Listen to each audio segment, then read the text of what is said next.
તો અમે રમનારા ને જમતા બધા મોજમાં. પછી જો હવાના ઉઠતા પેલા મળે છે સબસ્ક્રાઇબર. This is ગફુરભાઈ. પછી શું પોકે જે આપણે ધીસ મિત્ર ની ધીસ ઇઝ પરખો ને હરખો. પછી શું મળે જો આપણો આ કોણ હે કાલુ. પછી તો ઘણી વાર મળે તો ગુજરાતી વાળા નજારો તમને કદી નજારો ભળ્યો નહીં હોય. પછી શું મિત્રો આપણે ખસકાઈ મારે તળાવ વાળવા તો બંને રજો મારી સાથે મિત્રો આ આપણે તમ તળાવ તમે દિવાળો નહીં હોય છપરી વ્લોગર. પછી મિત્રો લાઈક અને સબસ્ક્રાઇબ ના કરીએ તો કરી નાખો બાકી તળાવ તમે ભારતા હશો લાઈક અને સબસ્ક્રાઇબ કરવું જ પડશે. પછી મિત્રો ઘડીક પર આપણે કરી નાખો આપણો કુદરતી નજારાને એન્જોય.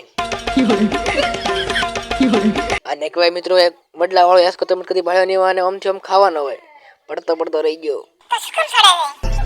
આ છે આપણો દેશી વાળો કેદારનાથ એટલે કે ભોળિયાનાથ નું મંદિર.